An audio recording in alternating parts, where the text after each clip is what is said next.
جب بندہ اس انداز سے میری بارگاہ میں آتا ہے تو میں سارے کا سارا اسے وہ دے دیتا ہوں جو وہ چاہتا ہے، جو اس کے دل کی خواہش اور دل کی منشا ہوتی ہے۔ اس آیت مبارکہ، اس سورہ مبارکہ کے جو فضائل ہیں وہ میرے محبوب علیہ السلام نے اس قدر بیان فرمائے۔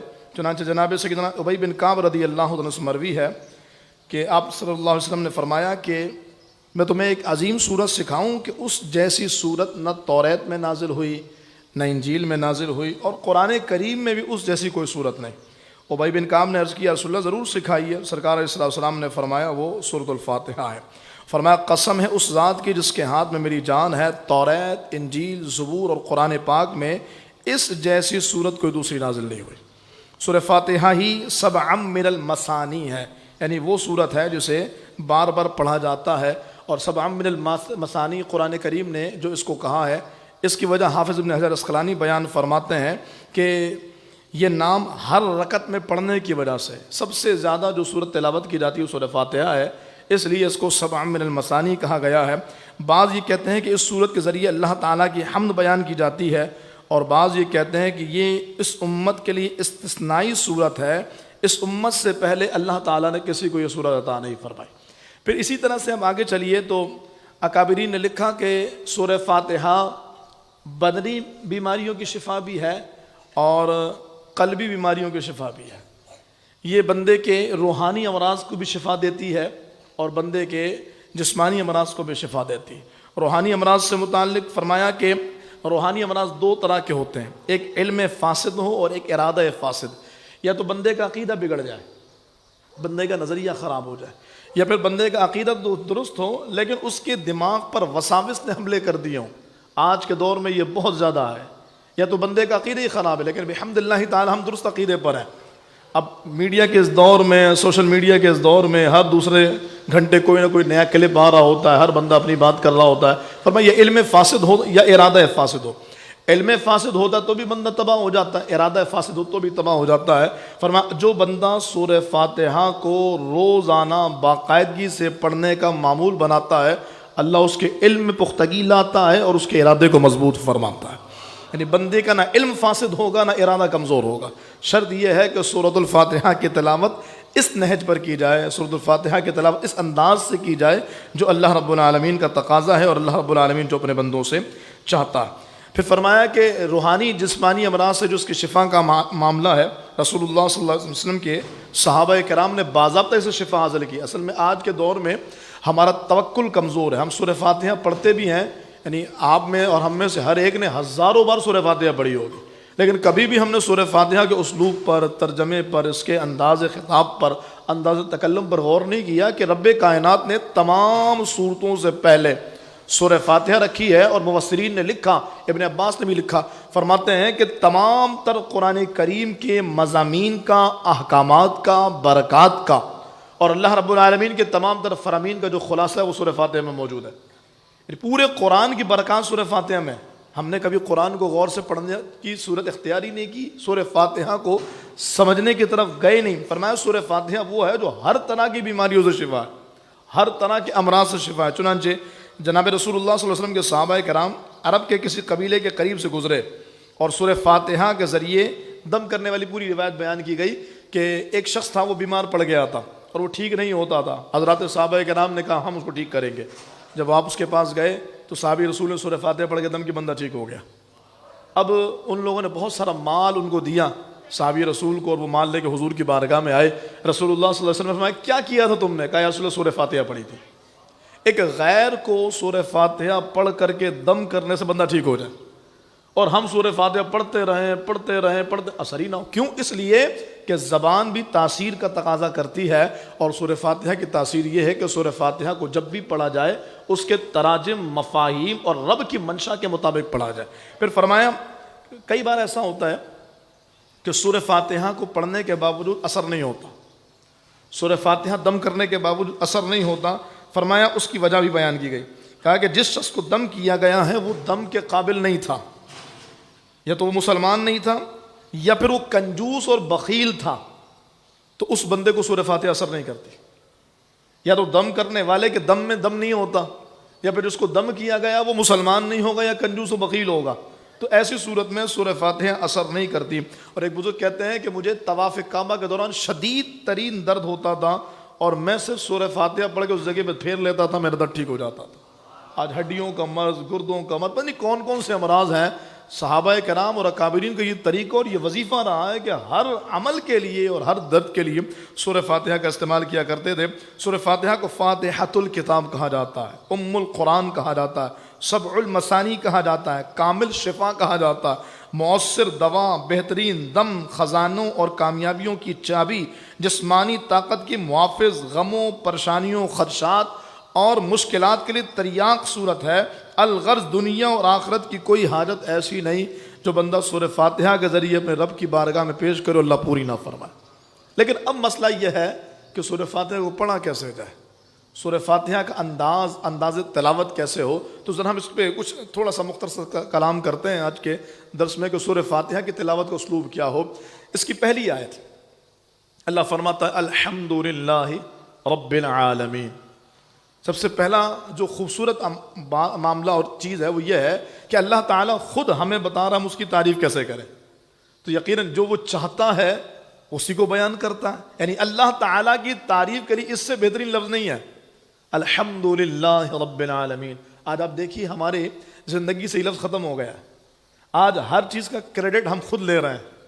میں نے کیا ہے, دیکھا اپنا ٹیلنٹ دیکھو یار, اپنی بات ہی ایسی ہے, شروع سے میں ذہین ہوں, میرا کام ہی ایسا ہے, لوگ تعریف کرتے ہیں, دنیا مانتی, تم مان لو تو کیا ہو, ہر ایک سمجھتا ہے کہ میں کتنا جینیس ہوں. الحمدللہ رب العالمین. ہر چیز کا کریڈٹ اور ہر چیز کا سہرا رب کائنات کی بارگاہ میں. آپ دیکھیے جناب آصف بن برخیہ رضی اللہ تعالیٰ عنہ نے جب تخت بلقیس کو وہاں سے کہ جہاں عفریت جیسا بڑا جن اس تخت کو لانے کے لیے کہتا ہے کہ میں ایک پہر کا وقت چاہتا ہوں. آپ نے کہا انا آتی کبھی قبل ان یرتد الیک طرفک, میں اس تخت کو میلوں دور سے پلک جھپکنے سے پہلے لے کر کے آ جاؤں گا. جناب سلیمان علیہ السلام نے کہا اور وہ لے کر آ گئے. فلما رآہ مستقر عنده قال هذا من فضل ربی. جب انہوں نے اس تخت کو دیکھا تو کہا یہ میرے رب کا فضل ہے.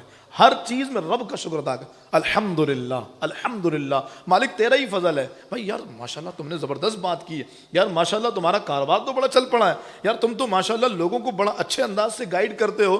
یار تمام تعریف اللہ کے لیے, یار اللہ کا فضل ہے, میرے رب کا کرم ہے, میرے رب کے احسانات. اب اس کے بعد صرف یہ نہیں کہ ہم ویسے ہی اللہ کا شکر ادا کر رہے ہیں, اپنی زندگی پہ غور کیجئے. آج ہم غور کریں, جس وقت ہم اور آپ موجود ہیں, پچھلے سال اسی بخاری مسجد میں کتنے سارے ہمارے ساتھ موجود تھے, اس بار نہیں ہے. تو یہ شکر کا مقام نہیں ہے کہ اللہ تعالیٰ نے ہمیں پھر سے رمضان عطا فرمایا. قبر والے اس بات پر رش کرتے ہیں کہ اللہ نے اہل زمین کو دوبارہ سے رمضان عطا فرما دیا. وہ رش کریں اور ہمیں اس بات کا احساس ہی نہ ہو کہ اللہ تعالیٰ نے ہمیں رمضان عطا فرما دیا. اللہ پاک نے ہمیں یہ بابرکت مہینہ پھر سے عطا کر دیا. تو جیسے ہی پتہ لگا رمضان کا چاند نظر آ گیا, الحمدللہ, یا اللہ تعریفیں ساری تیرے لیے ہیں. پھر اللہ کا فضل کہ اللہ نے رمضان دیا اور صحت بھی دی ہے, الحمدللہ رب العالمین. رمضان بھی دیا, روزہ رکھنے کی توفیق بھی دی ہے, الحمدللہ رب العالمین. رمضان بھی دیا, اور ہم میں سے کتنے ایسے ہوں گے کہ جن کے گھر کا کوئی فرد اس وقت بیمار نہیں ہوگا, ہاسپٹل میں نہیں ہوگا, الحمدللہ رب العالمین. اگر ہاسپٹل میں ہوں گے تو وینٹیلیٹر پہ نہیں ہے, آئی سی یو میں نہیں ہے, طبیعت بہتر ہو گئی ہے, ڈسچارج ہونے والے, الحمدللہ رب العالمین. یعنی ہم اگر نعمتوں کو ٹٹولتے چلے جائیں, زندگی پر غور کرتے چلے جائیں, تو ہمارا وجود سراپے نعمت ہے, ہمارا وجود سراپے رحمت ہے, ہمارا وجود اللہ کا فضل. دیکھیے اللہ نے آنکھیں سلامت رکھی ہیں. آپ یہاں پر بیٹھ کر کے بھی آپ کے پاس آنکھیں نہیں ہوتی, ہمارے پاس آنکھیں نہیں ہوتی, لیکن اللہ کا فضل ہے, رمضان بھی دیا ہے اور قرآن کو دیکھ کے پڑھنے کے لیے آنکھیں بھی رکھی ہیں. اللہ رب العالمین کا فضل دیکھیے, اللہ تعالیٰ نے زبان بھی سلامت رکھے ہیں. رمضان بھی دیا تو تلاوت, ذکر, تسبیح کے لیے زبان بھی سلامت رکھی ہے. اللہ رب العالمین نے وجود کی نعمتیں دی ہیں. آپ یوں بیٹھے ہوئے, کتنے لوگ ایسے زمین پر بیٹھ نہیں سکتے, آپ نے کھڑے ہو کے نماز پڑھی ہے, الحمدللہ رب العالمین. ہاں آپ ذرا ایک لمحے کو غور کیجیے, نماز پڑھ لیں. ہم نے ایک بندے کو دیکھا کہ جو چل نہیں پا رہا تھا, بیساکھی سے یا ویل چیئر پر وہ آ رہا تھا. ہم جلدی جلدی سے آئے اور ہم نے الحمدللہ رب العالمین. توجہ ادھر ہے, مالک تیرا احسان ہے کھڑے ہو کے نماز پڑھ رہا, یا اللہ تیرا احسان ہے کہ تو نے توفیق دی ہے نماز کی, سجدے کرنے کی، اور وہ بھی پورے اطمینان کے ساتھ قیام بھی کرتا ہوں، رکوع بھی کرتا ہوں، سجدہ بھی کرتا ہوں، وہ جس کے گھٹنوں کا مسئلہ ہے، وہ جس کی ہڈیوں کا درد ہے، وہ جس کی ہڈیوں کا فریکچر ہے، وہ نہیں کھڑے ہو کے نماز پڑھ سکتا، وہ بیٹھ کے بھی نماز پڑھنے دیتا۔ کئی لوگ ایسے ہیں، اللہ اکبر، آپ بھی جانتے ہوں گے اس وقت بھی، جو کہتے ہیں شاہ صاحب نہیں کہ جو بغیر وجہ کے شکر ادا کرے۔ ہم پر اللہ کی رحمتیں جو برس رہی ہیں وہ وجہ کے ساتھ ہیں، اور اتنی بڑی بڑی وجوہات ہیں کہ لوگ اس ایک نعمت کو پانے کے لیے، لوگ اس ایک فضل کو پانے کے، آپ نے ابھی سحری سے پہلے یا سحری کے بعد پانی پیا ہوگا، بڑے اطمینان سے پی لیا، اللہ اکبر، جائیے SIUT، ڈاکٹر نے کہا ہے 1 ڈھکن پانی پینا ہے دن بھر میں۔ اچھا پیاس زیادہ لگے نا تو ہونٹوں پہ پانی کی تری لگا دینا، بس پینے کی اجازت نہیں ہے۔ آپ نے پورا گلاس پانی پی لیا، الحمدللہ یا رب العالمین۔ ایک ایک چیز کو سوچئے، آپ نوکری کر رہے ہیں، الحمدللہ، نوکری چھوٹ گئی ہے، اللہ نے اس قابل تو دیا کہ دوبارہ لگ جائے گی، پیرالائز تو نہیں ہوئے، بیڈ پر تو نہیں آ گئے، مفلوج تو نہیں ہو گئے، فالج کا اٹیک تو نہیں، الحمدللہ رب العالمین۔ پھر جب بندہ نعمتوں پر اللہ کا شکر ادا کرتا ہے، اللہ کے فضل پر بار بار اپنے رب کی بارگاہ میں سر بسجود ہوتا ہے اور اپنے رب کو راضی کرنے والے کام کرتا ہے، وہ اس بات سے کتنا خوش ہوتا ہے، خود فرماتا اللہ ان شکرتم لازیدنکم، اچھا شکر کر رہے ہو، میں اپنی نعمتوں کو اور بڑھا دوں گا۔ تو اس نعمت کے ملنے پہ شکر کر رہے ہو، فرمایا اللہ کی بارگاہ میں دنیا کی حیثیت مچھر کے پر جتنی بھی نہیں ہے، وہ تم پر نعمتوں کے انبار لگا دے، وہ تم پر اپنے فضل کے دروازے کھول دے، وہ تم پر اپنی رحمتوں کے دروازے کھول دے۔ اللہ رب العالمین فرماتا ہے اگر شکر کرو گے تو اور دوں گا، اور شکر تو روزانہ نماز میں کر رہا ہے، لیکن توجہ ہی نہیں ہے، الحمدللہ رب العالمین الرحمن الرحیم، توجہ ہی نہیں اس طرف کہ کتنا بڑا کام کر رہے ہیں۔ اس ایک عمل پر اگر توجہ اور انہماک ہو جائے تو زندگی تو خوشیوں اور رحمتوں کا نگینہ بن جائے، اللہ کے فضل اور اللہ کی رحمتوں کے سائے میں گزرے، الحمدللہ رب العالمین، لئن شکرتم لازیدنکم، اگر شکر کرو گے تو اور دوں گا۔ شکر کی عادت بنائے ہر چیز میں، چھوٹی چھوٹی بات پر۔ جس کے پاس موبائل ہے، اللہ کا فضل ہے، اللہ نے موبائل دیا ہے تو ہمارا موبائل، ہمیں موبائل چلانے کی صلاحیت بھی ہے، ہماری انگلیاں کام کر رہی ہیں۔ کوئی کہتا ہے یار اس بندے کے پاس گاڑی ہے، یار آپ کے پاس گاڑی نہیں بائک ہے، چلا سکتے ہیں؟ کئی لوگ ایسے ڈاکٹر نے بائک چلانے سے منع کر دیا، اچھا بائک بھی نہیں ہے، پیدل چلتے ہیں، ٹانگیں سلامت ہے نا، الحمدللہ رب العالمین۔ کئی لوگ ایسے ہیں جن کے پاس ٹانگیں بھی نہیں ہیں، کہ اللہ رب العالمین نے ہمیں یہ پیر کی نعمت تو دی ہے کہ اپنی مرضی سے جہاں چاہتے ہیں، جہاں جاتے ہیں، آنا جانا کر سکتے ہیں۔ اللہ فرماتا ہے، میں موضوع کی طرف آؤں اور بات کو اختتام کی طرف لے کے چلوں، لئن شکرتم لازیدنکم، اگر شکر کرو گے تو اور دوں گا۔ لیکن اس کے برخلاف ایک دوسرا پوائنٹ بھی، وَلَئِن كَفَرْتُمْ إِنَّ عَذَابِي لَشَدِيدٌ، اگر انکار کرو گے، اگر میری نعمتوں سے روگردانی کرو گے۔ نعمتوں سے روگردانی کی کئی صورتیں ہیں، ایک یہ ہے کہ نعمت ملے اور بندہ نعمت دینے والے کو بھول جائے۔ آپ ذرا غور کیجئے گا، تنہائی میں بیٹھ کے اتنی ساری نعمتیں ہیں، ہم کیا ہر نعمت پہ اللہ کو یاد کرتے ہیں؟ ہم ہر چیز پر اللہ کو یاد نہیں کرتے، وہ ناراض ہوتا ہے۔ اللہ اکبر، دنیا والوں کو دیکھیے، میرے پاس کسی کا فون آیا، آپ کے پاس آئے، بندے نے کہا یار فلاں کام ہے، اچھا ٹھیک ہے یار، دوسری بار اچھا ٹھیک ہے، 2-4 بار کیا، اس کے بعد اگر پھر فون کرتا، یار یہ تو پیچھے ہی لگ گیا ہے، بس کرو یار، کیا ہر وقت تمہارا فون اٹینڈ کرتا، تمہاری بات مانو، تمہیں سنوں کیا، اور کوئی کام نہیں ہے کیا میرے پاس، تو تمہیں سنتا رہا ہوں۔ اللہ اکبر، میرے محبوب علیہ السلام نے فرمایا وہ ایسا کریم ہے کہ جو اس سے نہیں مانگتا نا، اس سے ناراض ہو جاتا ہے، وہ بار بار مانگنے سے پیار کرتا، ادعونی استجب لکم، مجھ سے مانگو نا، یا اللہ بار بار مانگے، اتنا کچھ مانگ چکے ہیں اور مانگے، فرمایا نہیں مانگو گے تو ناراض ہو جاؤں گا، جب تک مانگتے رہو گے خوش رہوں گا۔ اللہ رب العالمین اپنے بندوں کو وہ فضل عطا فرماتا ہے۔ تو میں یہ بات مکمل کروں، الحمدللہ رب العالمین، لئن شکرتم لازیدنکم، اگر شکر کرو گے تو اور دوں گا، اور اگر شکر چھوڑ دیا، آج ہم نے زندگی سے شکر نکال دیا، بلکہ ہم اللہ کا شکر کیا ادا کریں، ہم تو لوگوں کا شکر بھی ادا نہیں کرتے۔ آپ بہت کم ہو گیا ہے ہمارے ہاں یہ جو آپس کے رہن سہن کے طریقے ہیں، اس میں سے بھی شکر ختم ہو گیا۔ کسی بندے نے آپ کو جگہ دے دی، جزاک اللہ، یار بہت شکریہ بھائی۔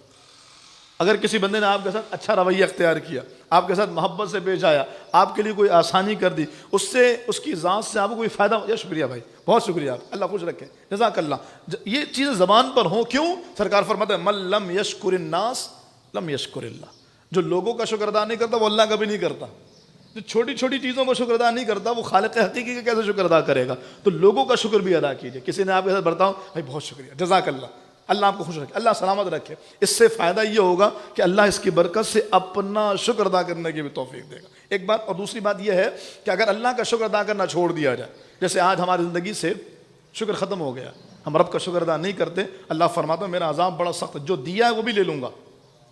اور میں تو اس بات سے ڈرتا ہوں اللہ آج کی رات کے، آج کے دن کے صدقے یہ دعا قبول کر لے، ہم سب کا ایمان سلامت رہے. اللہ کرے جیسے ہم مومن ہیں، حضور کے غلام دنیا میں ہے، اللہ اسی غلامی مصطفیٰ کے ساتھ مرنے کی توفیق عطا فرمائے. میں تو ڈرتا ہوں کہ جو فرمایا گیا کہ اگر شکر سے انکار کرو گے، شکر سے دور بھاگو گے تو میرا عذاب بڑا سخت ہے. ایسا نہ ہو کہ ایمان چھین لیا جائے، ساری نعمتوں کے بدلے میں ایک ہی چیز کافی ہو، ایمان لے لیا جائے. اللہ پاک ہم سب کا ایمان سلامت رکھے. آج کی رات جو گزری ہے وہ کتنی بڑی شکر کی رات تھی.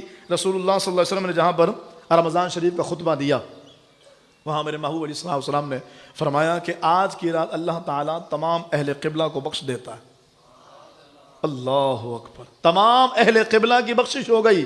وہ جو مسجد کے باہر ہیں، وہ جو مسجد کے اندر ہیں، وہ جو فجر کی نماز بھی نہیں پڑھ لے گھر پہ سو رہے ہیں، وہ جنہوں نے آج روزہ نہ رکھنے کا ذہن بنا، یار روزہ نہیں رکھیں گے، کام زیادہ ہے، مصروفیات زیادہ ہیں، ٹائم نہیں ہے میرے پاس، یار بہت سارا کچھ کرنا، بعد میں رکھ لیں گے. جو چھوٹی چھوٹی بیماری کو عذر بنا رہا ہے، سنو نا کریم رب نے، وہ جانتا ہے کہ تم روزہ نہیں رکھ رہے، وہ جانتا ہے کہ تم بغاوت پہ اترے ہو، وہ جانتا ہے کہ رمضان کے آنے پر بھی تم مسجد آنے کو تیار نہیں ہوئے.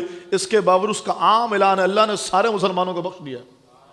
اب تمہاری مرضی ہے، اپنی زندگی کے اعمال کو نئے سرے سے شروع کرو، اپنے اعمال کا نئے سرے سے محاسبہ کرو، زندگی کے اعمال اور زندگی کی چیزوں کا نئے سرے سے آغاز کرو. اللہ تعالیٰ تم پر اپنی رحمتوں کے دروازے کھول دے گا. تو اگر کوئی بندہ شکر ادا نہ کرے تو اللہ رب العالمین کا عذاب بڑا سخت ہے. اللہ تعالیٰ نعمتیں لے لے، اللہ رحمت لے لے، صرف آنکھیں لے لے، کان کی سماعت لے لے، منہ کی گویائی لے لے، بدن کی طاقت لے لے، ڈائجسٹو سسٹم ہے، جو نظام ہاضمہ ہے، یہ ختم کر دے، تباہ ہو جاتا ہے بندہ. وہ آپ دیکھیے کتنے سکون سے بیٹھے ہیں. کئی لوگ ایسے ہیں اس وقت پیشاب کی نلکیاں لگی ہوئی ہیں، اللہ نے کبھی بھی اس کی نوبت نہیں آنے دی. الحمدللہ. ایک ایک چیز کو سوچئے اور شکر ادا کیجئے، اللہ اس نعمت کو بڑھا دے گا، اللہ اس میں مزید اور برکتیں عطا فرما دے گا. یہ صرف الحمدللہ رب العالمین.